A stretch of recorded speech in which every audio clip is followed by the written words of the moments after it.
اچھا، یہ بڑا لوگ کہتے ہیں کہ جی فلاں بندہ بڑا انٹیلیجنٹ تھا، اللہ نے اس کو دین کی طرف، اگر وہ اتنا انٹیلیجنٹ تھا تو وہ دین کی طرف کیوں نہیں آیا؟ کیا اس کو دین سمجھ نہیں آیا؟ دین اگر اتنا آسان ہے، سیدھی سی بات ہے کہ قرآن مجید میں اللہ تعالیٰ کا وعدہ ہے والذین جاہدوا فینا لنہدینہم سبلنا، جس بندے نے واقعی ہمارے معاملے میں سنسیئرلی محنت کی، علی بھائی والی بات ہے، سنسیئرٹی ہوئی نا، جو حق کو قبول کرتا ہے، اللہ کہتے ہیں میرا وعدہ ہے لنہدینہم سبلنا، اس میں ایگزیجریشن ہے، اس میں یعنی ایمفسس ہے کہ ہم ضرور بضرور اس کو گائیڈ کرتے ہیں، یہ اللہ کا وعدہ، ورنہ تو آپ مجھے بتائیں کہ ٹیسٹ ہی ختم ہو گیا، ایک بندے نے پوری زندگی محنت کی حق کو پہچاننے کے لیے، وہ سنسیئر بھی تھا، اس کو حق نہیں پہنچا، تو قیامت کے دن وہ اللہ کو یہ نہیں کہہ سکتا اللہ میں نے تو کوشش کی تھی، اس کے بعد تو ایکسکیوز آ گیا، تو اللہ کہتے ہیں اللہ نے دنیا میں بھیجا ہی ایکسکیوز ختم کرنے کے لیے، ورنہ تو اللہ کو تو پہلے بھی پتہ ہے کہ اس کا اینڈ کیا ہونا ہے۔ اسی لیے وہ علماء کہتے ہیں کہ جو حضرت خضر علیہ السلام کا جو واقعہ تھا نا، کہ وہ بچے کو کیوں انہوں نے قتل کر دیا، اور وہ کہتے ہیں جی حالانکہ تو ابھی تو اس نے گناہ کیا ہی نہیں تھا، تو علماء کہتے ہیں کہ اللہ کے پاس جسٹ رائٹ ہے، اللہ کا علم اتنا کامل ہے کہ اگر وہ بڑا ہوتا اس نے یہ کرنا تھا تو اللہ کے پاس ایگزیکٹلی رائٹ ہے کہ وہ یہ کر سکتا ہے، لیکن اللہ کرتے نہیں ہیں، کیونکہ اللہ تعالیٰ نے انسان کو بھی اپنا جو ہے نا جسٹس کو باور کرانا ہے، اور اللہ تو دنیا میں بھیجا اسی لیے تاکہ وہ اس پروسیس کو گزرے اور اللہ کی جو تقدیر ہے اس کی طرف، وہ کہتے ہیں نا ہم تقدیر سے نکل کے تقدیر کی طرف ہی جاتے ہیں۔ اللہ کی نالج کی پرفیکشن اتنی زبردست ہے، مطلب مثال کے طور پہ بڑی سمپل سی بات ہے، ایک بندہ جو ہے وہ اگر ڈس آنیسٹ ہے اپنی کسی معاملے میں، تو اس کو ایک رائٹ ملتا ہے، ایک باس کے پاس رائٹ ہے کہ اس کو نکال دے، ٹھیک ہے نا۔ کوئی بندہ یہ کہہ سکتا ہے یار آپ نے کیوں نکالا ہے، ہو سکتا ہے کل کو یہ اچھا ہو جائے،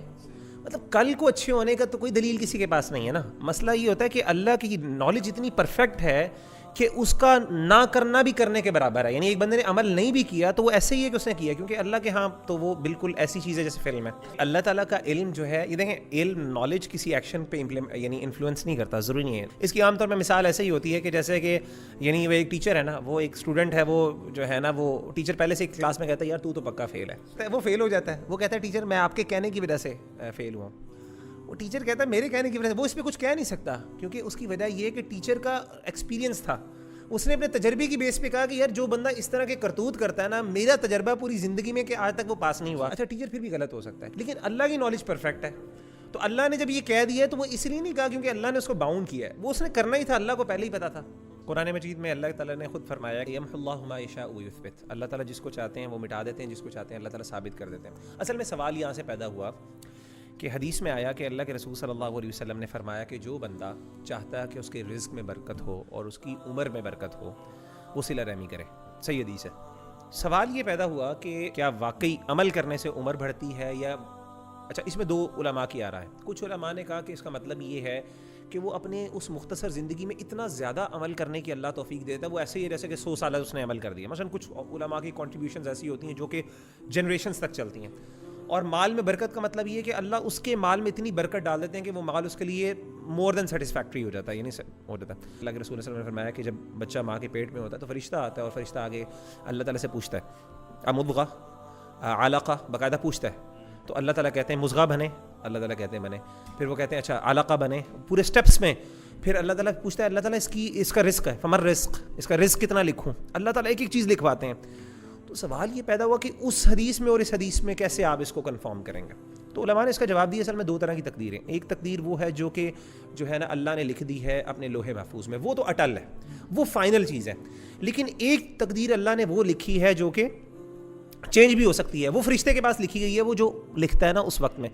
تو علماء کہتے ہیں یمحو اللہ ما یشاء ویثبت میں جو تقدیر کا معاملہ جو اللہ تبدیل کرتے ہیں نا، وہ دعا کی وجہ سے، عمل کی وجہ سے، اس عمل کی وجہ سے وہ والی تقدیر یوز کرتے ہیں، چینج کرتے ہیں جو کہ اللہ نے بنائی، لیکن الٹیمیٹلی اللہ کی پرفیکٹ نالج کے مطابق وہ پتہ ہوتا ہے کہ فائنل الٹیمیٹ کی زندگی وہی ہوگی۔ تو کہنے کا مطلب ہے کہ یہ پورا والا تقدیر کا مسئلہ ہے، اور میں آپ کو یہ بھی بتاؤں ہمارے بھائیوں اور بہنوں کو، مطلب میرا خیال ہے یہ بڑا ضروری ہے، تقدیر کا مسئلہ پوری طرح سمجھ آنا آپ سے ریلیونٹ ہی نہیں ہے، یہ ایک بہت بڑا مسئلہ ہے ہمارے ہاں۔ جب ہم آپ نے فرمایا، بلکہ ہمارے علماء کہتے ہیں کہ جو بندہ یہ کہے، ہمارے کلاسیکل اسکالرز میں، مجھے غالباً ابن تیمیہ رحمہ اللہ کی رائے ہے، کس کی ہے، وہ کہتے ہیں کوئی بندہ یہ کہہ دینا کہ مجھے تقدیر کے بارے میں صحیح سمجھ میں آ گیا، وہ بندہ جھوٹا ہے۔ تقدیر اللہ کی قدرت ہے، اللہ کی قدرت کو آپ کنسیپچولائز ایک حد سے زیادہ کر ہی نہیں سکتے، اسی لیے اللہ کے رسول صلی اللہ علیہ وسلم بھی ایسا جواب دیتے تھے جو عام بندے کو سمجھ آ جائے، لیکن وہ جواب اگر آپ کہیں گے وہ اس طرح کا جواب تھا کہ وہ تقدیر کی حقیقت بیان کر دے، اللہ کی صفات کی حقیقت بیان کر دے، وہ ایسا نہیں تھا۔ صحابی نے پوچھا نا کہ ہم عمل کیوں کریں، اللہ کے رسول نے کہا تمہیں پتہ ہے تمہارے بارے میں کیا لکھا گیا، بات ہی ختم، یعنی یہ جواب نہیں دیا، سمجھایا نہیں مسئلہ، اللہ کے رسول نے کہا تمہیں پتہ ہے نہیں ہے پتہ، تو پھر تم عمل کرو بس۔